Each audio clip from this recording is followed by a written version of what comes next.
E-commerce is growing, and fast. It makes it easier than ever to reach more customers globally. At DHL, we understand the challenges and massive potential of global e-commerce. We're already helping many leading retailers increase their international online sales.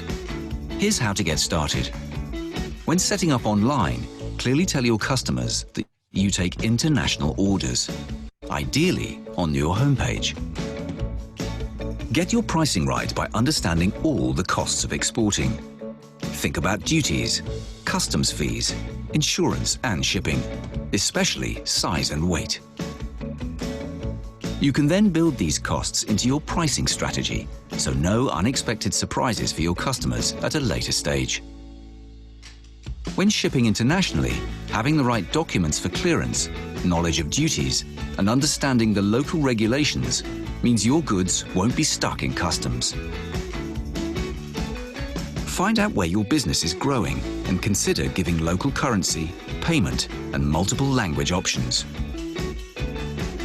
Then offering express delivery and providing hassle-free returns enhances the shopping experience for your customers. The easier you make the experience for them, the more loyal they will be, and the more money they will spend, helping you to grow and increase your profits. And remember, the online shopping experience isn't over when the product leaves you. Your customers will want to know where their deliveries are and when they'll receive them. As every shipment stays within our trusted network, from pickup to delivery, we can provide them with full tracking and SMS notifications. And our on-demand delivery service allows customers to choose exactly when and where their delivery will be. With our global network and experienced certified international specialists, DHL will help you establish your brand across the world. Partner with us and never miss out.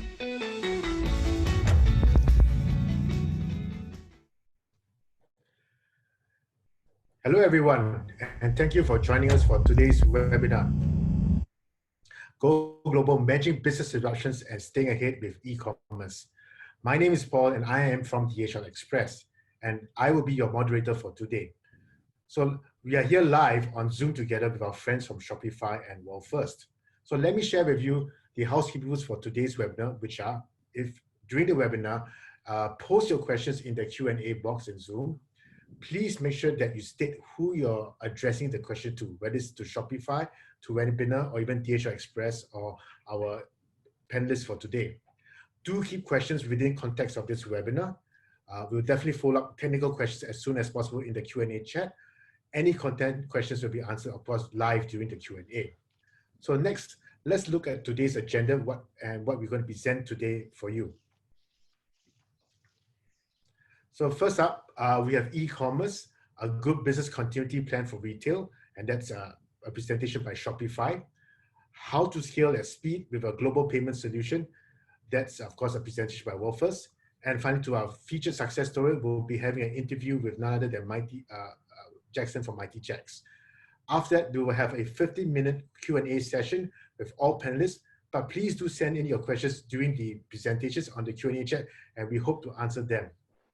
As we have the SG Innovate startups joining us today, I would also like to remind them to continue to join us for part 2 at 5 p.m. for the fireside chat.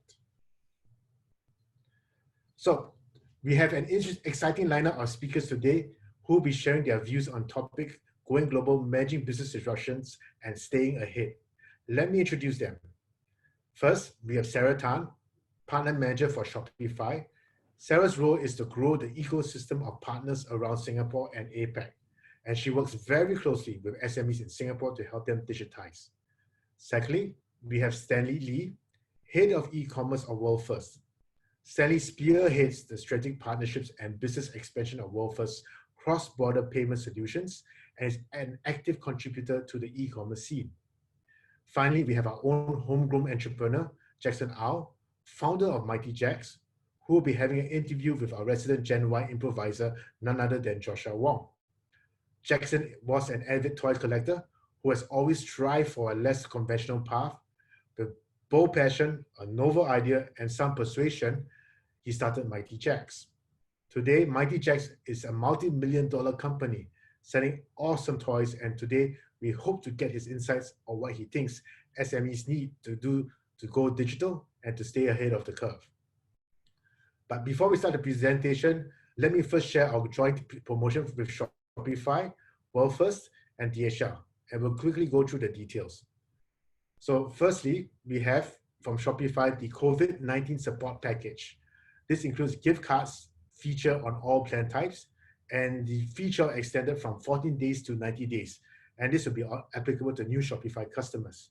For WorldFirst, there's a $25 credit voucher.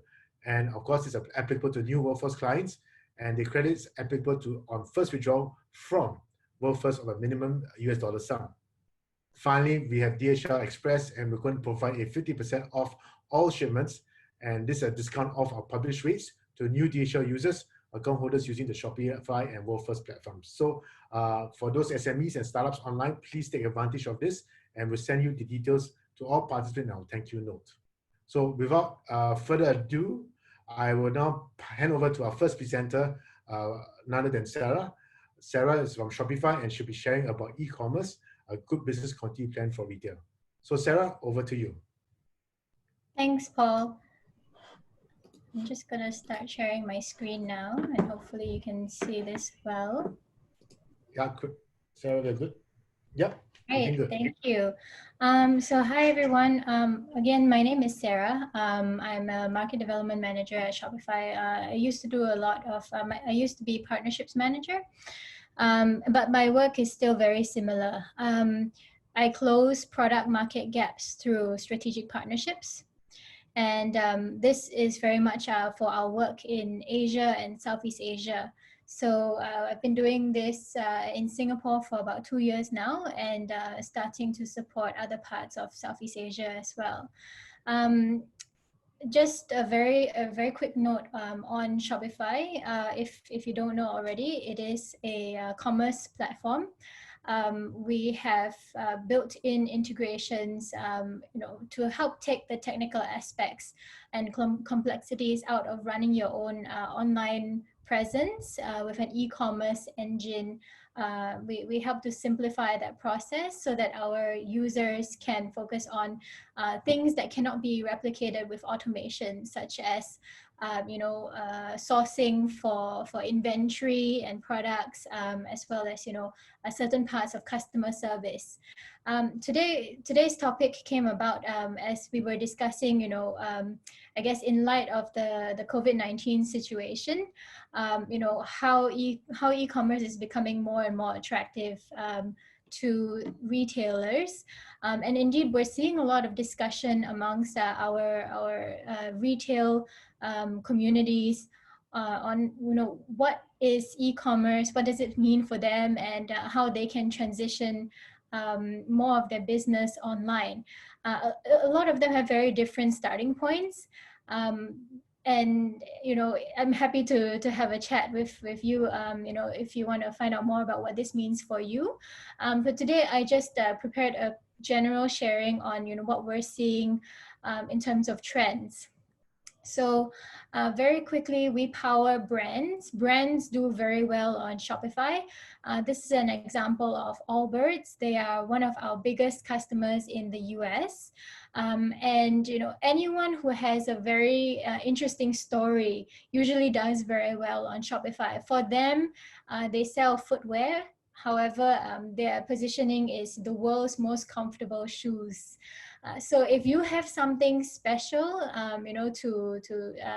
to shout about, Shopify is a really great canvas for you to articulate that proposition.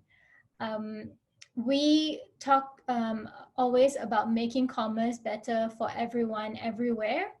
And a local example of one of our clients is Nice. So Nice, a Singapore-based retailer. They sell localized, home furnishing and little arts and crafts, very special things, which resonate with a lot of people, and they have very good following in Singapore. we always look at commerce as being omni-channel, and you should be selling already to where your customers are. So it shouldn't be just that you set up your own Shopify powered e-commerce website and that's it, and drive traffic to that. You should be able to connect all your sales and product inventory, shipping data to all the different channels that you sell across, because that's where your customers are. So we have examples of NICE that connect their Facebook shop and inventory to their Shopify web store. They also promote heavily on Twitter, on YouTube, and also in store. They use our point of sale system, and they also sell on Instagram as well. So this is kind of like a quick overview on how we view commerce. It should be on one platform, reaching every channel on every device. You can have your Shopify store, with which comprises of most features that people need in order to run an online business. So payments, analytics, inventory management, customer data management, shipping. However, you should also be able to sell, in a bazaar, in a pop-up shop, in a retail presence, on social media, so Pinterest or Facebook or Instagram, or on online marketplaces like Amazon, or in Asia it's Lazada and Shopee, and you can do all these things today. However, what happens if one of the channels, for example, brick and mortar, is not something that will do so well in light of an unexpected situation like COVID-19, right? So you should have at least some way of reaching your audiences through the different media. So global e-commerce is already big business, and we have seen this globally. Our company is North American, and we see that those trends in North America very much, but we also see this growing significantly in Asia. I wanted to share some stats with you as well. There are 2.5 billion monthly active users on Facebook globally. There are 1 billion monthly active users on Instagram globally, and 69% of consumers say that they research before they purchase something. 94% say that out of this 69% say that they do this over Google. Right? So what does this mean for businesses? It means that if you're not already found or on some of these channels, you should be. And you should also start to build your brand and to build, the brand story behind your business. So I wanted to give you some, I guess, examples of what we mean by, businesses, and increasingly we're seeing them going direct to consumer. So for me as a consumer, I might buy my sunglasses from Capital Optical, my socks from Happy Socks, because I really like, that they are very colorful and comfortable. I might buy my shoes from Allbirds, right? And these are all brands. These are all individual shops. There is a time and place, for the consumables and the fast-moving goods, but there is an increasing shift as well into identity. You resonate more with a particular brand as a consumer, and therefore you continue to buy from them. So this is a term that we use a lot at Shopify. It's called direct to consumer. It means that instead of going through a middleman, typically a department store or a marketplace or bazaar, we're seeing more and more companies reaching out direct to the buyer.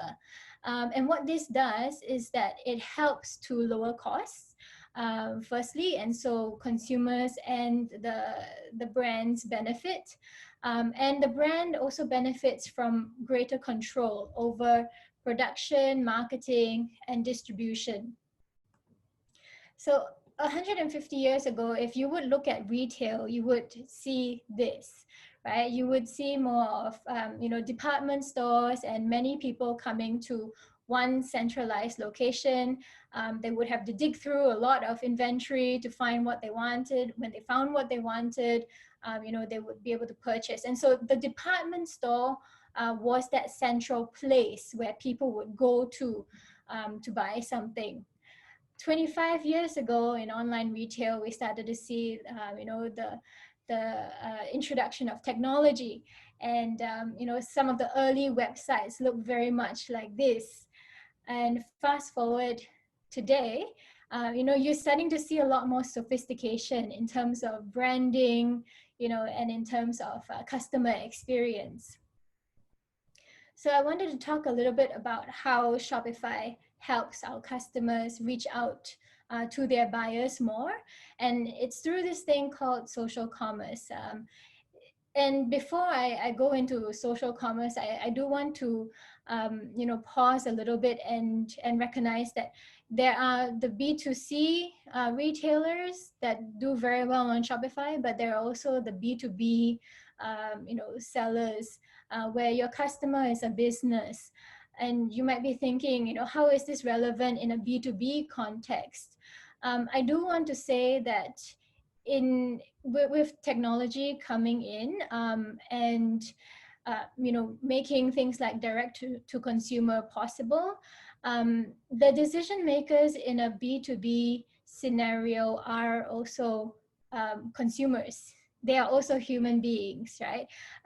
They, instead of checking out 500 baskets of $5 each, a B2B consumer there may be 20 of them, but they may purchase $5,000 in a transaction, for example. So these are high value customers, but they are customers nonetheless.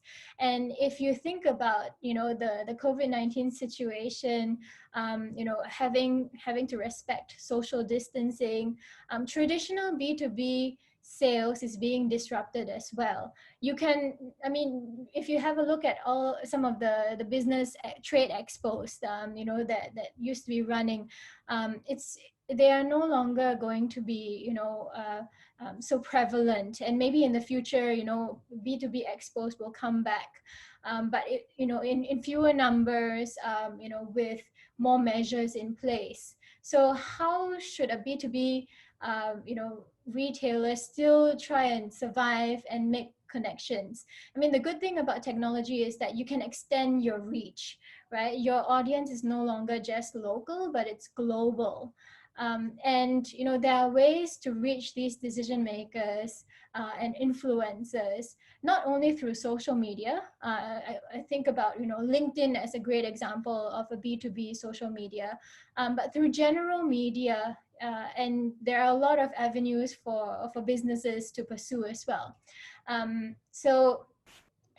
Back to my example of social commerce. Typically, we use examples like Instagram and Facebook for these demonstrations. So I wanted to show you one of our integrations, which is with Instagram shopping. It is B2C retail. Kylie Cosmetics are one of our larger retailers in the US. Anyone browsing on Kylie Cosmetics' Instagram page can actually just check out their purchase directly on the Shopify powered website. And the benefit of this is twofold, right? Not just the retailer knows that the customer is checking out on a secure platform, but also the retailer is able to keep track of all the inventory going out from the various channels. So they know today I sold 500 units on my Shopify store, I sold 700 units through my Instagram channel, and 800 units through my Lazada channel. So you're able to see all this data in one place. And I think that's one of the really, really cool things that I think our sellers appreciate having. Instagram shopping is available in Singapore and Hong Kong and Australia, I think, for the APAC region. It's very much the geographies are dependent on where Facebook enables this integration. So, it's, if you are in one of these geographies, then, you are able to apply for access to this integration. One integration that we have that's global is Facebook shopping. So it's the same example of the same merchant, just on their Facebook shop, right? And it does a very similar function, which is to be able to check out on the Shopify web store. And people who see this see that there's very little friction. It's pretty seamless in terms of the connection of the two. One thing that people often ask me as well is how much analytics and deep integrations does Shopify have? The benefit of online commerce is that a lot of things are trackable. So you can see who is clicking where at what time, where the purchase decision drops off, and do something about it. Versus in person, where someone walks in, they may do a bit of a round in the shop and then they leave, and you're left none the wiser as to what they were looking for, what turned them off, for example. So analytics gives our retailers and our users quite a lot of insight into how they can better manage the online experience. So this is a very typical example of the analytics that you would see on your Shopify store. It shows you things like sales over time, returning customers, and they differ by plan type. But in general, our users use the Shopify analytics with Google Analytics, which is free. And that's generally sufficient for them, in terms of tracking and reporting. Of course, there are a dozen other tools that you could be using, but these are the two main ones. When I mention dozen other tools, so we have over 3,700 different other plugins for you to choose from. These plugins are pre-vetted by Shopify. So they all sit in a place called our apps marketplace. They're pre-vetted, meaning they're secure. They do the things that they say they will do. And in terms of integration, it's just a one-click for our users. So the majority of the integration work has been done. All that needs to be done from our user perspective is just one-click connection. And this is an example of an overview of the different kinds of partners that we have. They can range across shipping. So for example, DHL Express has a plugin that plugs into Shopify. And they range from that to inventory management, to customer service automation, and the Facebook and Instagram integrations that I showed you earlier are also there. So one of the things we try to do a lot at Shopify is give people a lot of support, because while running your own e-commerce business gives the retailer a lot of control, it empowers them. Sometimes also it can be a little bit confusing with a lot of information out there.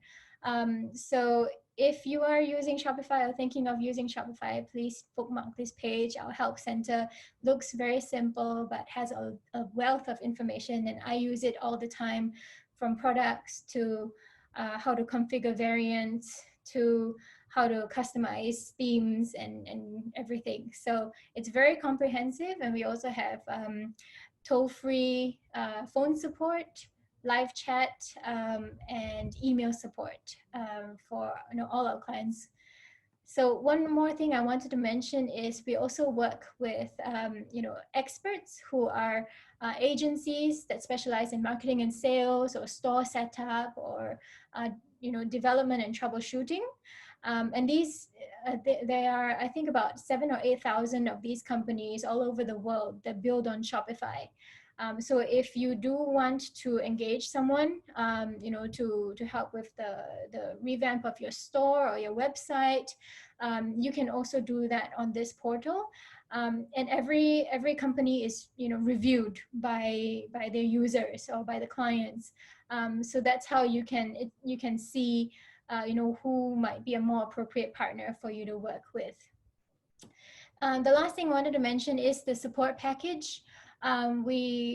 So Paul did a great introduction there on our offer. The biggest thing that we are putting together is the extension of the 90-day free trial up from 14 days. And it's more for clients who are thinking about, e-commerce and don't know if they can commit to purchasing a package yet. And we've put together a ton of resources online as well for people who are looking to understand what e-commerce means for them. And I hope that you find this webinar useful. So I'll be around for questions. And this is a very quick slide on us and on the merchants that we power. So thanks a lot. That's it from me. Thanks, Sarah. Very insightful topic, and I'm very interested about we'll come to that probably on commerce selling. I think it's something that's interesting, and yeah, the package sounds good. And I'm sure besides that, you do have packages with Enterprise Singapore for Singapore-based companies. Yeah, so yeah, we'll reach out to Sarah if you have some time to find out more. So there's a lot of support to get you digitized. So I encourage SMEs and startups who are on this webinar to really look into the digital space of your business. All right.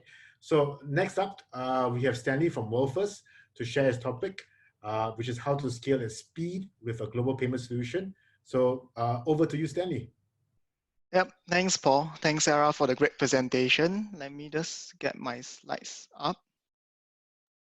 So can everyone see my slides? Stan, yes, but there seems to be something blocking your titles. My titles, let me see. Yeah. Oh, it's fine. At the bottom left, right? Yeah. I think that's fine. Okay. Yep. Thanks, Paul. So hi, everyone. Good afternoon. Thanks for taking time off to tune into this webinar. I'm Stanley, the e-commerce business head for WorldFirst Singapore. So primarily what I do is to help e-commerce clients with other payment solutions. So on top of that, I also work closely with the ecosystem partners to provide solutions and knowledge sharing to the sellers, businesses on how to go global. So firstly, I hope everyone is doing all right during this circuit breaker period. I believe everyone is actually working from home and most of your business might be disrupted during this time. So today what I want to do is to share about WorldFirst, how we as an innovative global payment platform could actually help your businesses manage all your payments during this difficult time, and at the same time provide you with the payments tool to go global and expand. So before I jump into how we can help you and how our solution works, I'd like to give you a quick background and history about WorldFirst so you can get to know us better.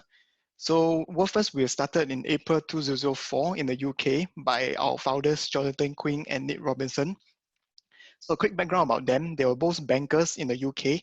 They manage high net worth clients in the banks. So for these clients, they're getting like fantastic rates, fantastic customer support. But then the lower clients, like the individuals and smaller business, are getting like normal rates, zero support. So they actually saw this gap between the high net worth clients as well as the individuals and small business. So that's where they came up with the idea to start WorldFirst to bring this quality service as well as the great rates to individuals and small businesses as well. So that's where WorldFirst was started in 2004. So as we grow along the year, when we reach close to 100 million sterling pounds worth of transaction, that's where we realized we need to expand our business to tailor to corporates, bigger corporates and e-commerce merchants as well. Subsequently, as we grow even bigger, we realized that having this just a phone brokerage method isn't enough to support all these clients. So that's where we launched our WorldFirst online platform, which enables clients to trade anytime, anywhere, 24/7. So as we grow and we have this online platform, we realize now that, hey, we can actually provide our service globally. So that's when we opened our first international office in Sydney, Australia. Subsequently, we opened more offices in Hong Kong, Singapore, Netherlands, Japan, and Korea. So Singapore office was opened in 2014. We managed to get our MAS remittance license in 2015. And since then, we have been providing remittance solutions and global payment solutions to Singapore business till now. So the latest happening is on 14 February 2019. So I'm not sure if you guys have heard. we were fully acquired by Ant Financial, one of the most valuable fintech company. And now we are affiliate company of Alibaba Group as well. So during the past 1 year, we actually work closely with Ant Financial to grow our product. So hopefully we can have a product to help businesses solve your problems, to bring payments into China or even expansion into China. So Stan, currently, yep. Just to stop you, maybe you just want to reshare the slides. The right side slides is there's something blocking your slides. Right side. Yeah, so you want to share the program? Okay. Yeah, stop share and reshare. Yeah.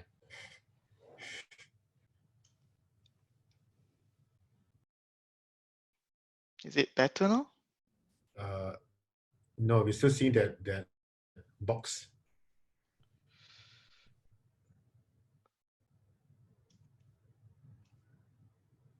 Let me try. Or maybe you want Chris to help you out? Let me see. Yeah. Is this okay?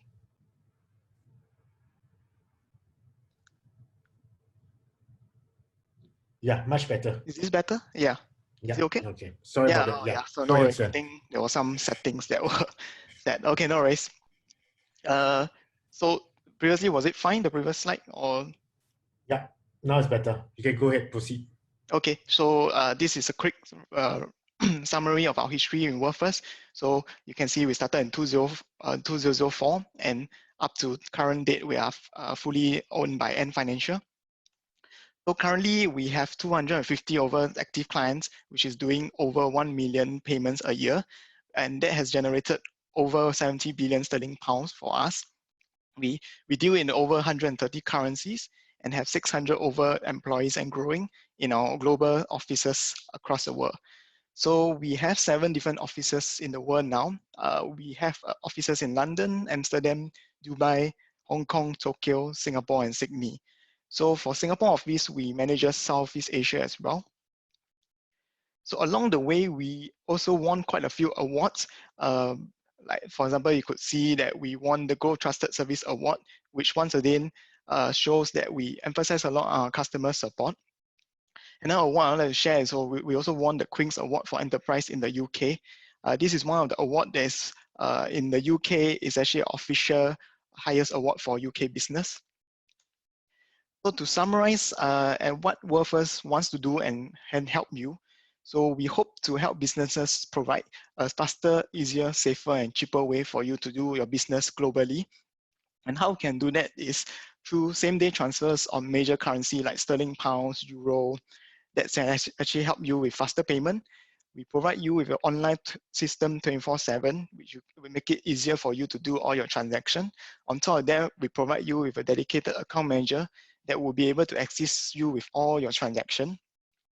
But first, we are also regulated by the MAS in Singapore, so that provides you security for your payments. And lastly, we make it cheaper for you to do business and lower your costs with our competitive exchange rate with pricing as low as 0.15%. So who do we support? What are the different profiles WorldFirst can support?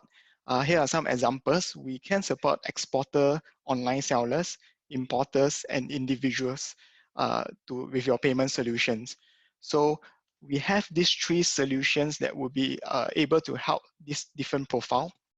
So firstly, we have your personal account that helps private individuals to send money overseas for your personal reasons.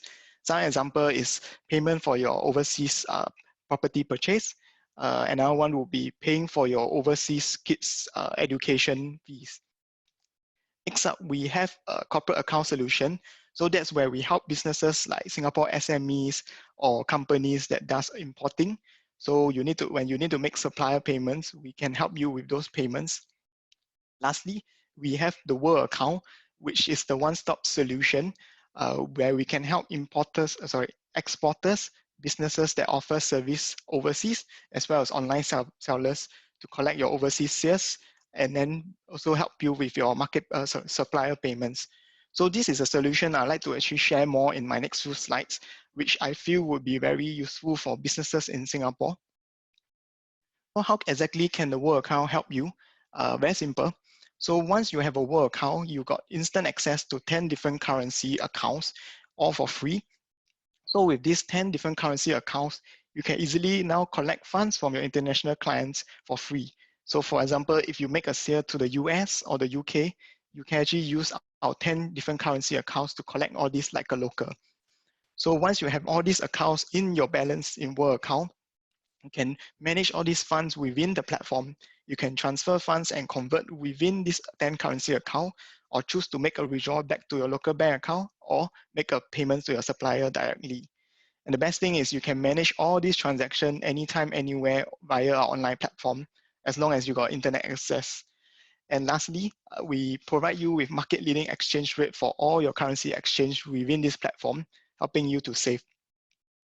So these are the 10 different currencies that we can provide once you sign up for a World account. As you can see, we have the major currencies like USD, GBP, Euro, even Sing dollar and Aussie dollar. As you can see, we also have CNH. So a lot of you might be wondering, oh, so can WorldFirst help me collect like CNY or renminbi from China? So this is a CNH account, which means it's an offshore Chinese yuan account. It does not support local CNY account. So it's more for business purpose, whereby if you have a Hong Kong client that need to pay you CNH, we can help you with that as well. So a lot of you might be wondering or thinking, currently local banks all have this kind of like multi-currency account. For example, DBS has a multi-currency account. So what's the difference between that and us? So to make it very simple, the local banks multi-currency account are all open in Singapore. Meaning to say, let's say you have a DBS USD account that is open in Singapore. So if your client in the US like to do a USD transfer, it's still considered international TT, and that will incur fees and charges. So the difference is our 10 receiving accounts are all based in those countries itself, meaning to say our USD account is based in the US, our GBP account is in the UK, our Euro account is in Europe. So when you provide all these bank accounts to your clients overseas, they are able to make a local transfer to all these bank accounts like a local. So these are some of the banking networks we work with to provide you this receiving account. The main one will be Citibank, Barclays, ICBC. Okay, so after all this information, I think a lot of you it's a bit hard to visualize how can the World account fit into your business. So I'm going to share with you how the different scenario your business can use World account.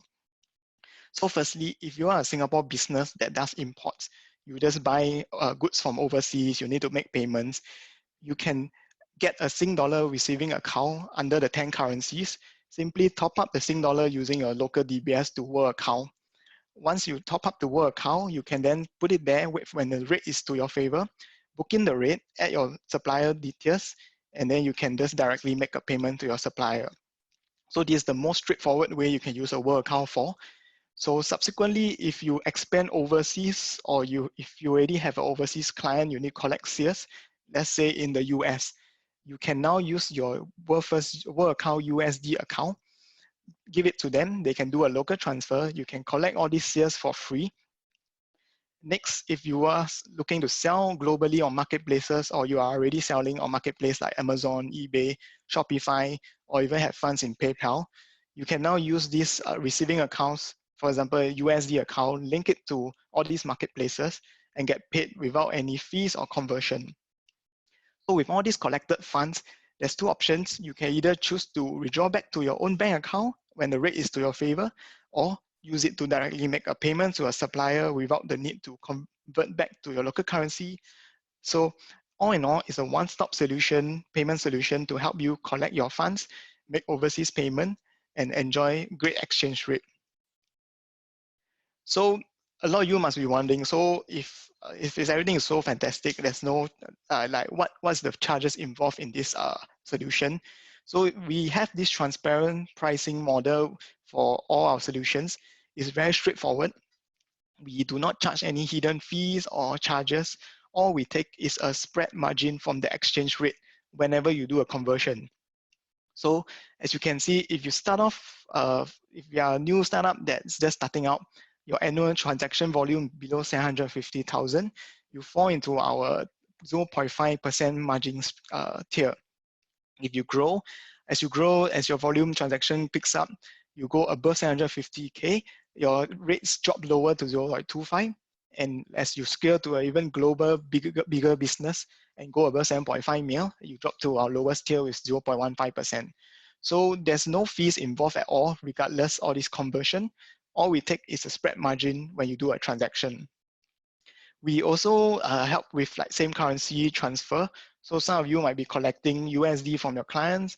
You need to pay your suppliers in USD as well. There's no conversion needed. You can actually use our platform to directly use the USD collected to make a USD payment. As there's no conversion, what we take is just a percentage on the total amount that you're transferring. And this percentage actually follows the tier you are as per above, 0.5, 0.25, 0.15. So to use our solution, there is no annual or monthly setup fees. There's no minimum amount you need to maintain or do. There's no maximum amount as long as there's like business invoices or justification. So very straightforward, very transparent. We don't take any hidden fees. All we take is a margin for the exchange rate, which is shown clearly to every customer. So after sharing all this, I also like to actually share with you how does the online platform works. How can you actually use WorldFirst easily through our online platform to make your payments. So let me show you. So simply once you log into WorldFirst, you will get to your main World account dashboard. This is what you see when you log in. You'll be able to see all your different receiving accounts as well as the balances in the accounts. So you can also provide all these bank account full details to your clients via the platform. You'll be able to see all the unique bank accounts full details. So as you can see, every bank account is unique to the country. They have their unique country codes, bank account, SWIFT code. So you can pass this to a client or link it to your marketplaces to receive overseas funds. So other than that, you can also add your beneficiary, like as your supplier bank account details or your own business bank account details, which you want to send back. Just add the account number, the bank details, and then you can save it. So once you save it, you'll be able to easily manage it via the platform as well.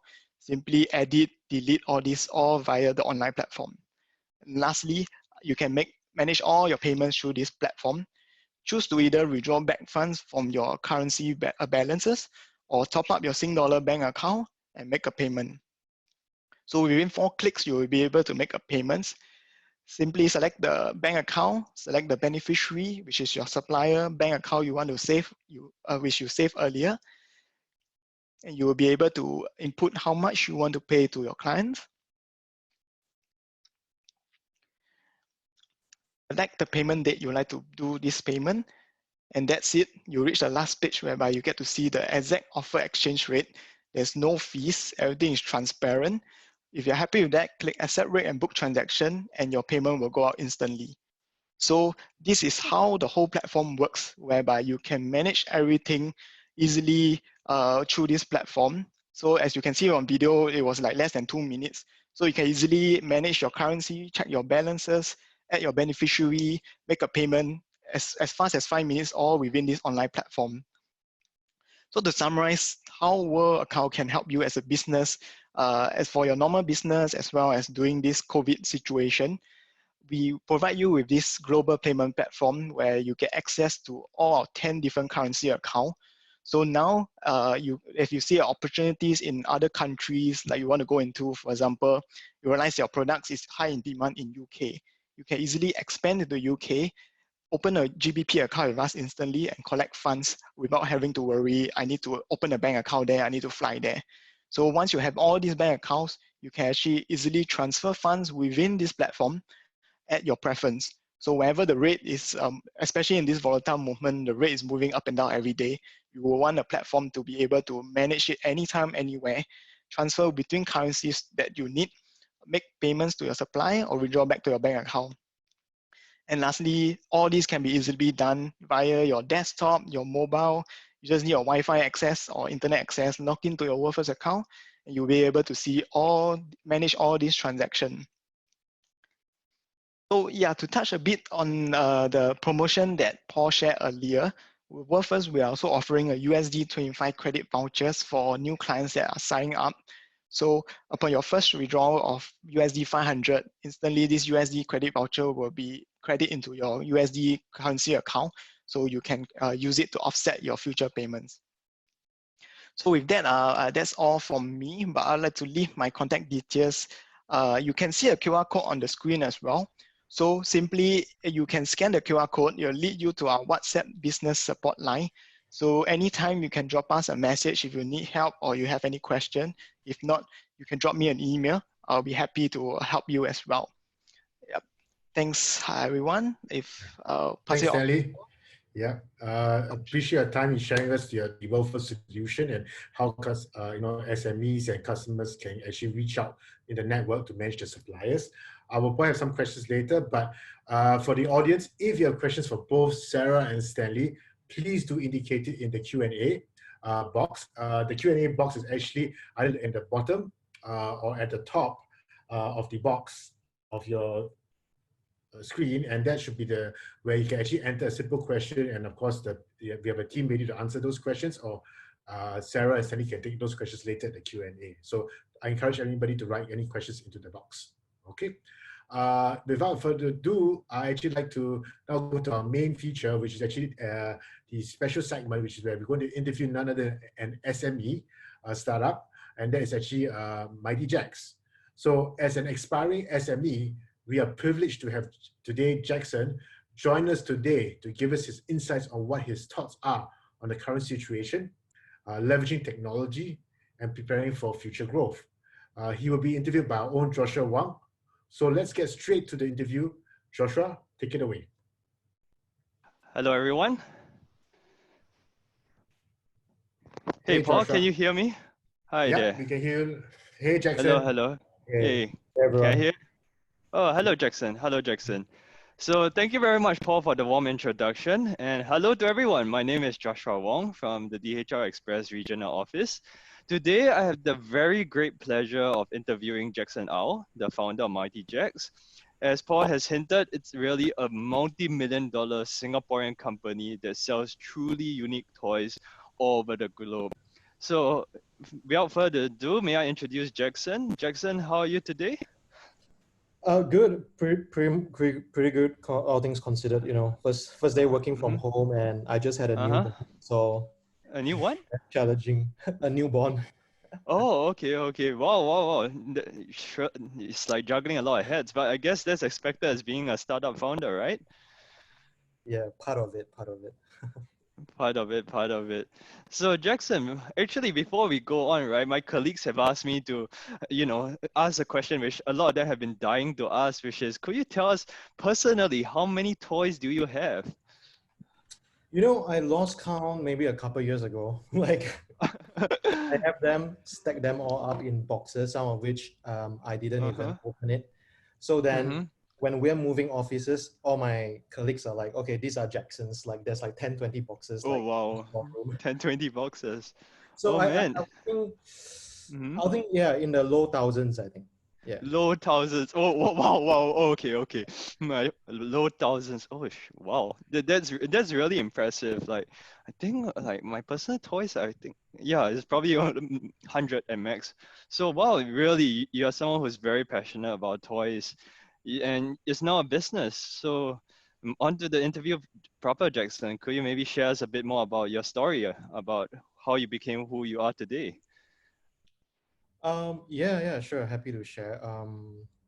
I came from a creative background. So during school time in Poly, I studied interactive media, building websites, a lot of creative stuff, being graphic design, illustration, all that stuff.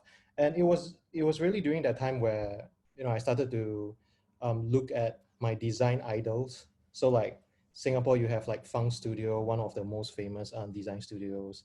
And I started collecting books and prints, of all these idols, and then eventually thought about, okay, can I create a business that allows me to, buy toys, but then create a ecosystem that allows me to buy more toys. Like that was the whole idea of it all, right? That's the dream, man. Like creating a better world for yourself, with Sure, all your people. Climb out of that deep hole of Oh yeah. Not just climb out of the hole, but really break a lot of ceilings, putting Singapore on the map. Yeah. Could you like, tell us a bit more about like some of the brands you have partnered? Like I've been reading up, there's seriously a lot of big names like Warner Brothers, Sesame Street. So, first of all, I look up to a lot of artists. So some of the best artists, most famous artists out there. This year we're working with some of the Banksy's artwork. So he's the most famous Banksy's. graffiti artist in the world. Oh We have wow, okay. Takashi Murakami, one of the more popular, what do you call it, lowbrow artists in Japan. Collaborated with Kanye West and all this kind of celebrities. Kanye West, wow. So these are like our biggest project, but of course the higher standard that they are, the more intricate that the process would be, and usually this kind of projects span over 2-3 years before anything gets seen. Yeah, and with brands, right? We started with Warner Brothers, so their portfolio of DC Comics, Cartoon Network.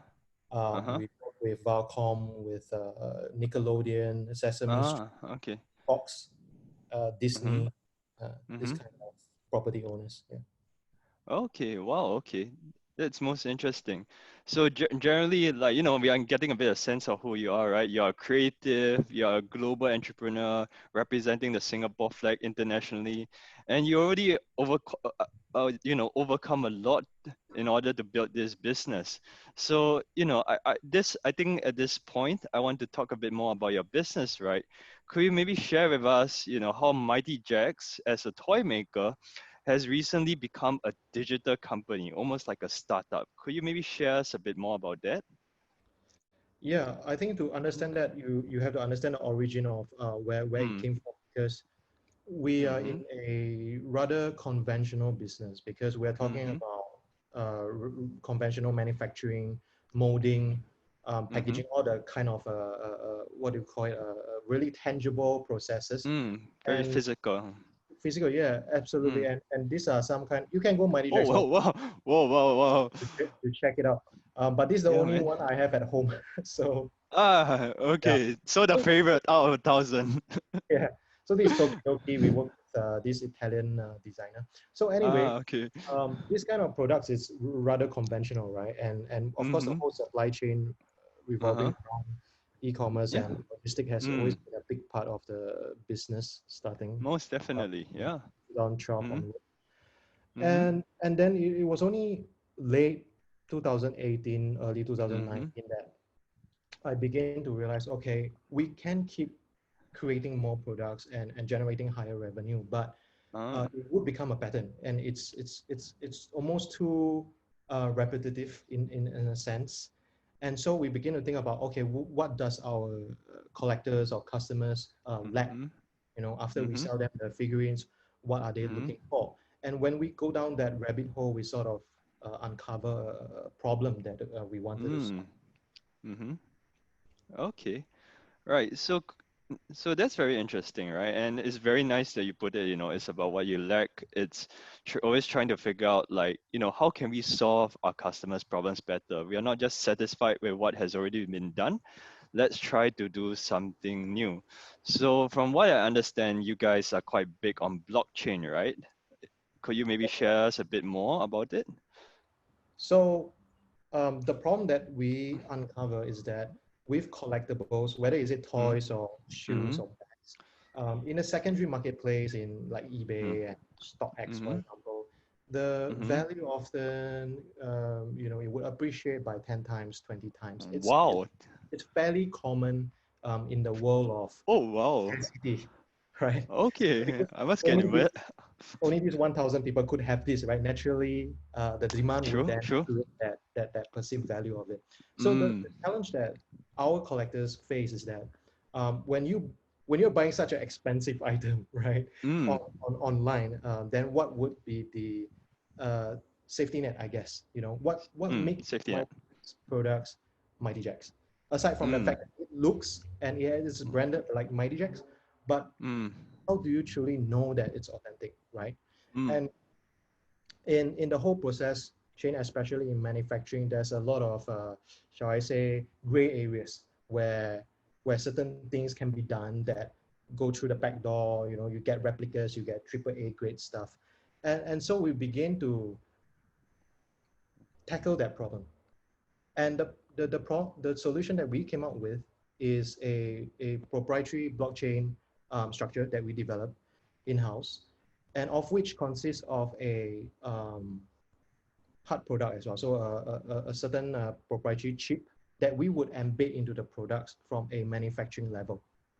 So during the factory, we'll embed all these tech inside.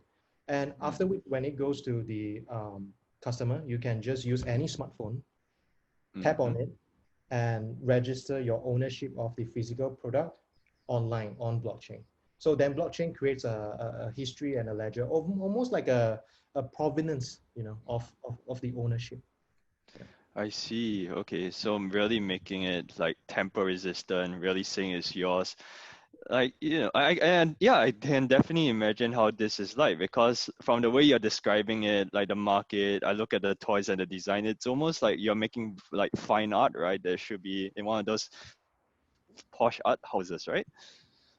We like to think that we're in between the fine art stuff, the contemporary stuff, and also toys, because we're not quite priced like a toy, so we're in between. Well, but if it's appreciating 10 times, I can imagine in the future, if like people want to pay for their toys, right? Because it's art, and art means a lot to us. So yeah, kudos for you, and kudos for taking a very digital approach to a very traditional space. I definitely think that's the way to go. So I heard because of this, as a toy maker in the tech space, you have garnered a lot of interest.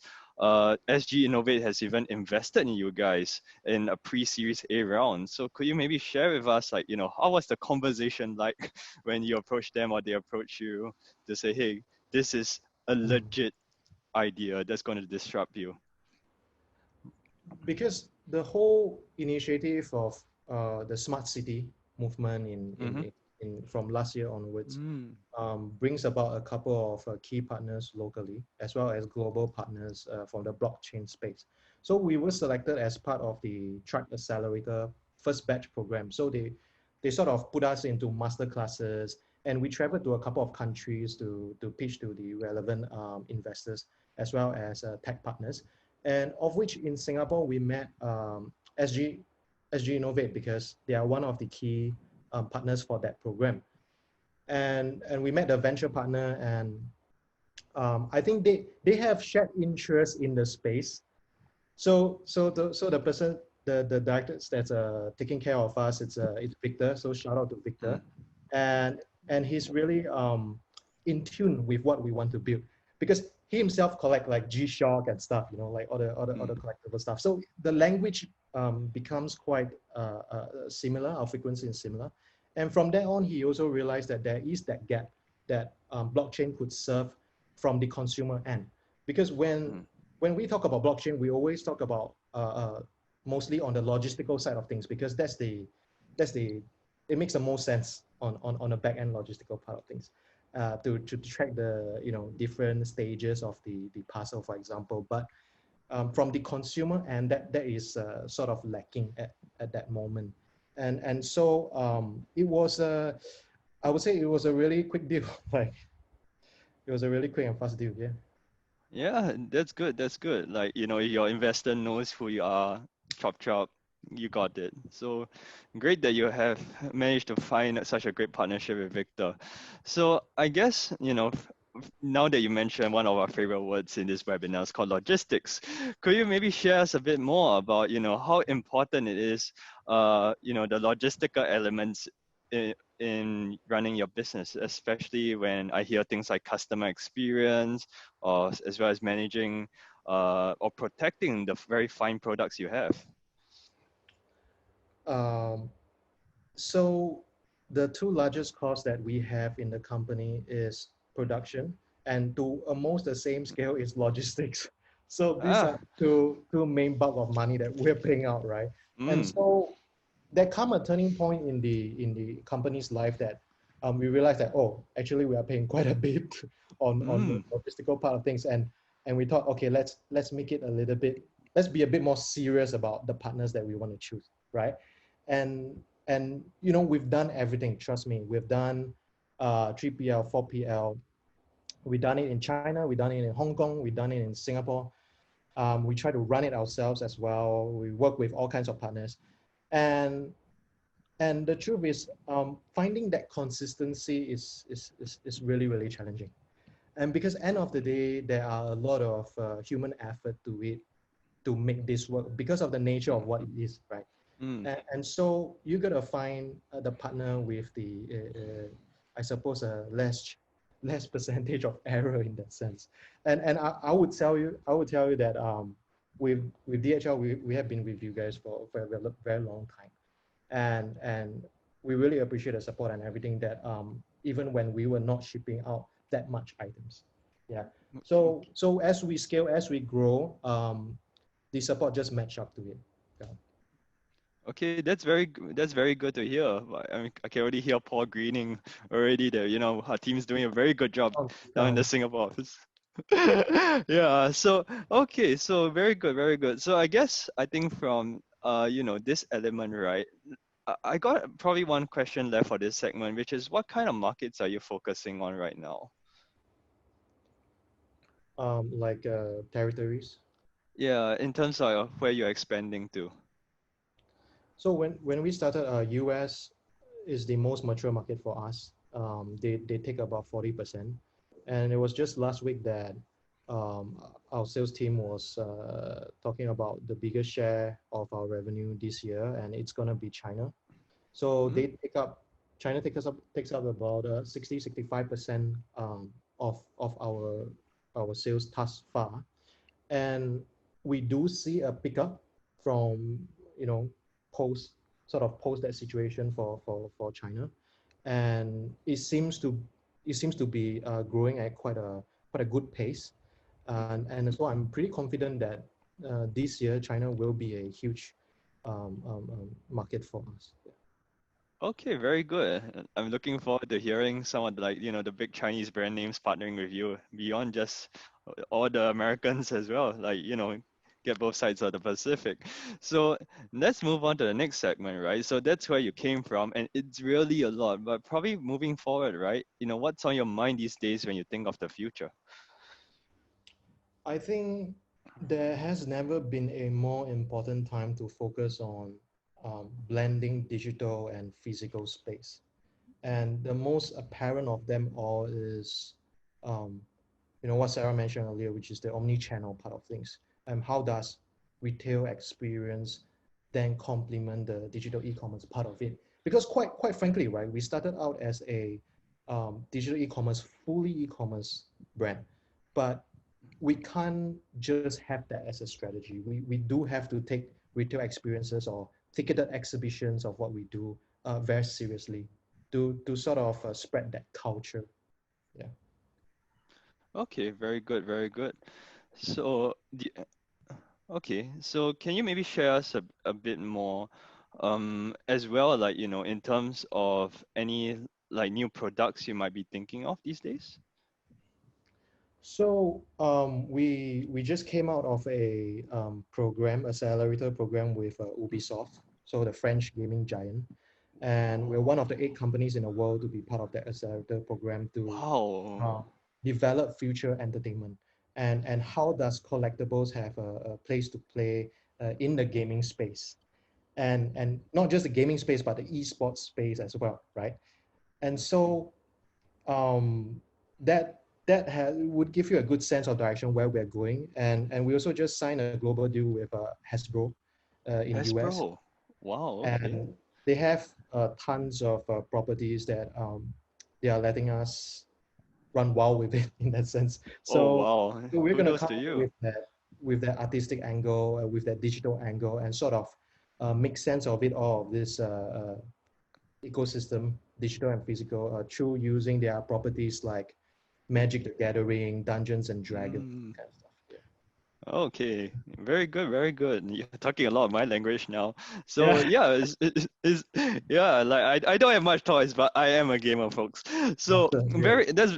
that's very good. So it's, you know, it's going back to what you say, right? It's really about an omni-channel approach when it comes to building your community. You need the digital and the non-digital.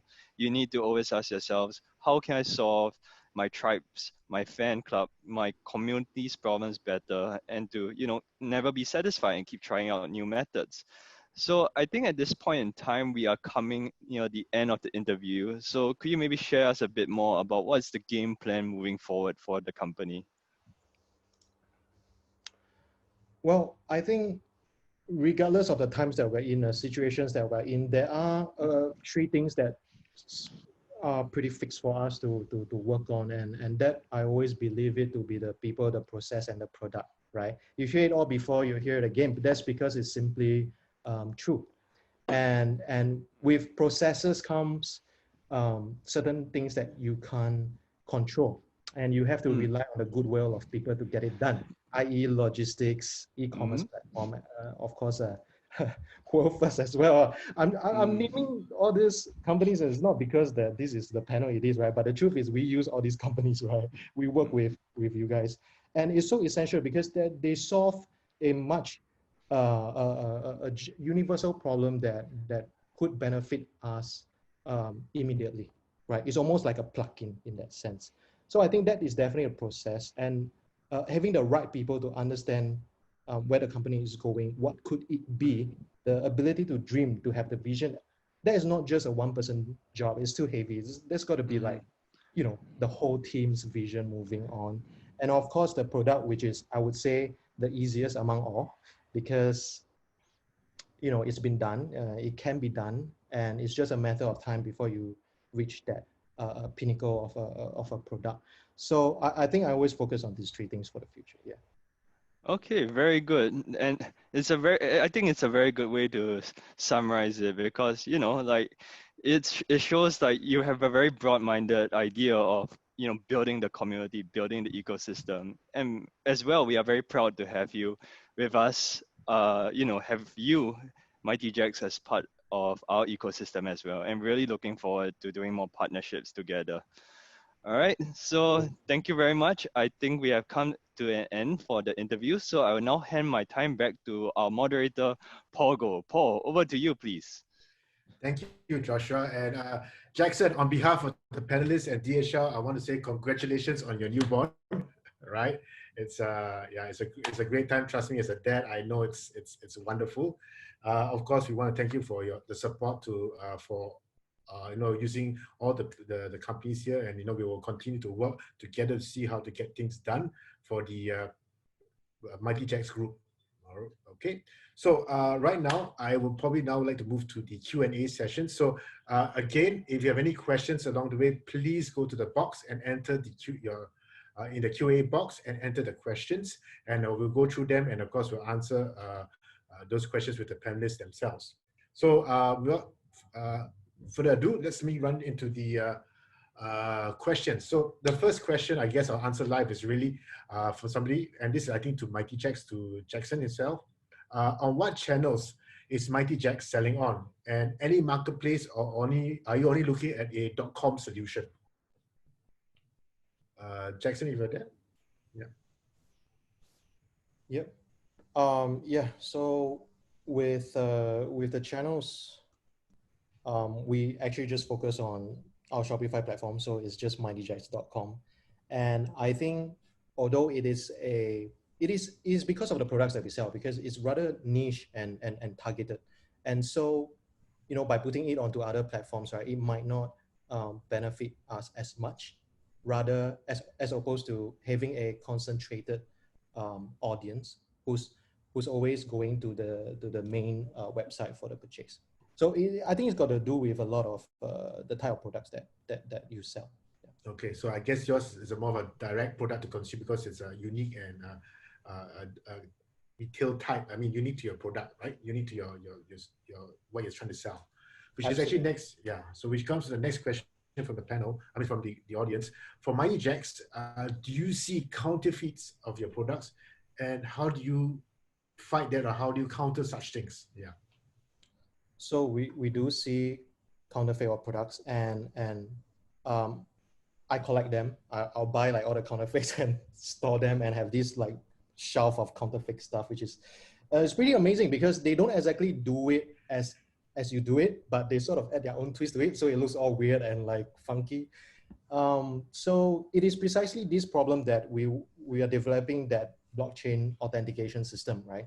So that from a manufacturing level, as a brand, you are able to place it into the product so that it will never leave the product, and therefore it can be authenticated as a real MightyJaxx product or whatever brand that is over a period of time.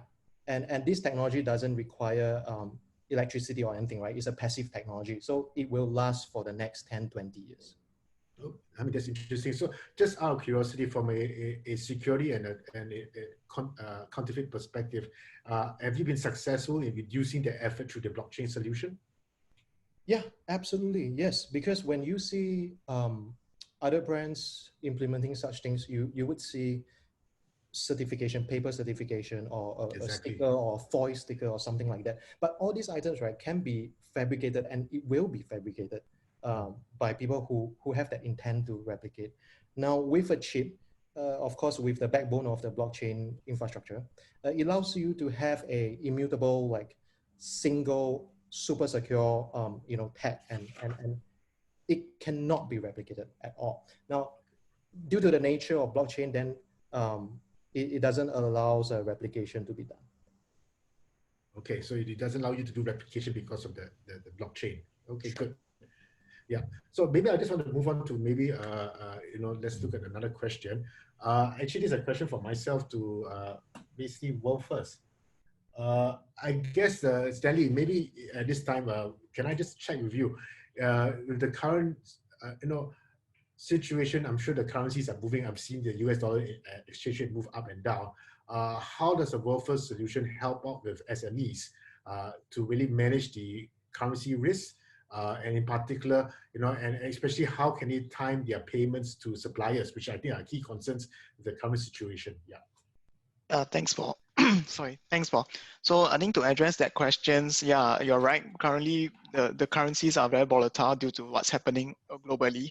So of course, SMEs would definitely need a payment platform to be able to manage all these currency controls as currency conversion.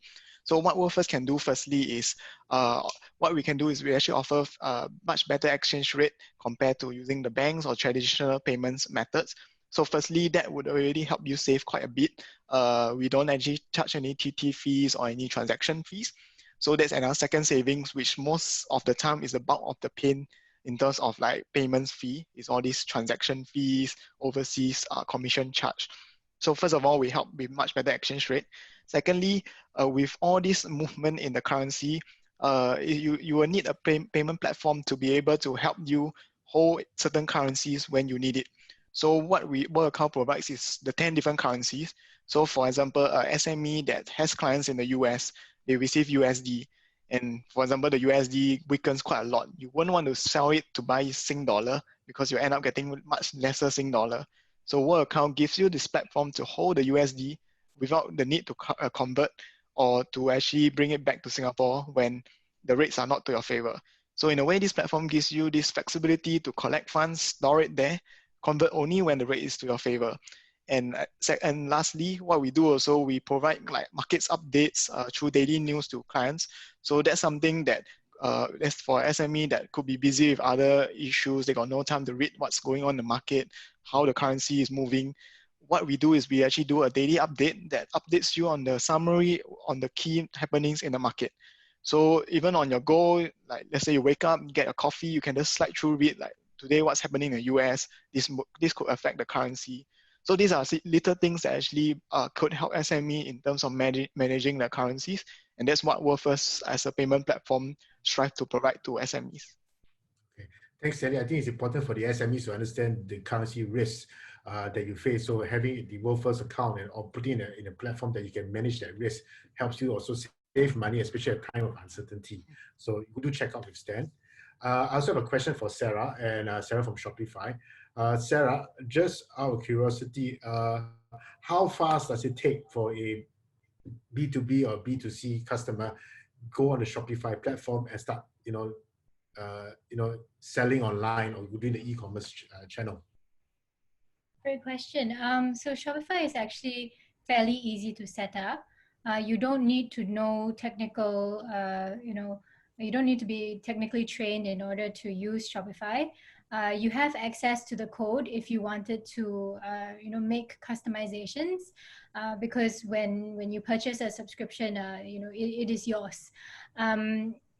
It's very easy. It's very quick to set up. We have partners that run training courses that help people to set up the store in 2 days. So over the weekend class, that's provided you have the information of the product, the descriptions and the photos and everything kind of on hand, and you can just upload them.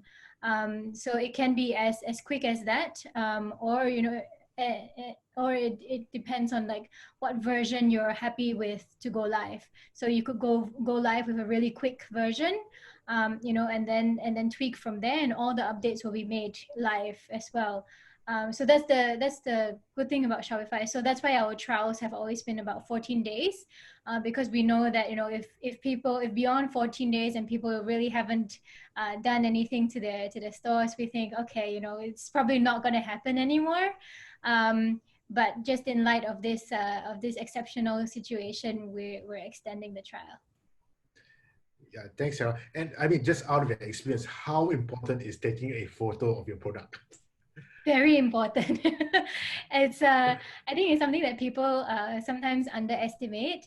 I actually started researching this online, and I started getting targeted by people's ads. There are these portable light boxes, which are just made of very, very see-through material, where you can put your products in. They're very small and foldable, but you can put small products in and take really nice photos, because the photos and it's also the overall experience on the site itself, right? It's not just the images, but the overall flow. I think it basically replaces the in-person or in-store experience. If you think about the extent to some retailers go to in terms of aromatherapy, or the displays, or the way people walk around the store, when it's online, it's different, right? And so investing time and thought into the customer experience when they land on your online store is something that I think people could do more of, and we have published quite a lot of resources on our blogs about that. All right, thanks, Sarah. So to the SMEs and the startups out there, now that we're on circuit breaker, should not be an excuse for you to not look at going digital, and of course taking proper photos. It's not that difficult. We have many tools. Even the handphone can be a good source of taking photos. So take advantage of the Shopify promo now to really get yourself started. So we're coming up to the end of our time. So I just have one last question for MightyJaxx. And I guess it's really related to, do you have any returns coming back, Jackson? And how do you manage that? Yeah, we do, and we leave it to the logistical partner. Is that a simple catch-all question? Catch-all answer? Yeah. Honestly, that's what I do though. So whatever it is that gets returned, then we will sort it out accordingly, and then either do a refund or an exchange along that line. Yeah. So does the blockchain technology help you with that returns? Because I know that from counterfeiting, one of the things that they do is that they actually swap products and say, look, you gave me a bad product and this is it. Yeah, sure. Yeah. So this year we'll have a few million units of products shipped with the technology. And so what happened is that we know where these single units are at any one point of time, so that we could see what is that return rate and how to resolve that. Yeah. Cool. And I expect that you should have reduced your return rates, and that should be actually savings for you in terms of your bottom line. Oh yes, we have a much better clarity of that as well. Yeah. Okay. So I know, Jackson, thank you very much for sharing about the benefits of blockchain and how it fits into your supply chain and production. Something I would definitely encourage startups to take a look, because we know the importance of managing counterfeit returns. Those are costs to you in terms of your cash flow and your amount of money. And it's something that take the time to think about it and really build it into your business model. So we'll now come to the end of the webinar. So I just want to quickly just say thank you to all our panelists. We have Jackson, thank you very much for spending your time. And again, congratulations on the dad, being a new dad. Sarah from Shopify, thank you for sharing, spending some time and sharing about the platform. And finally, of course, Stanley for really sharing us about your WorldFirst platform. Again, in summary, I just want to share the promotions we have out now as the joint promotions between Shopify, WorldFirst, and DHL Express. We have, of course, the COVID-19 support from Shopify, the USD 25 credit voucher from WorldFirst, and from DHL, if you're a new account, 50% off all shipments. All right. So without further ado, if you've got any other questions, please visit our websites at www.dhlexpress.com.sg. If not, I just want to give a special reminder for the SG Innovate Startups and those who were invited for part 2 to join us back at 5 o'clock for part 2. And if not, thank you and have a great week ahead, everyone. Stay safe and enjoy your time learning new things. With that, thank you very much.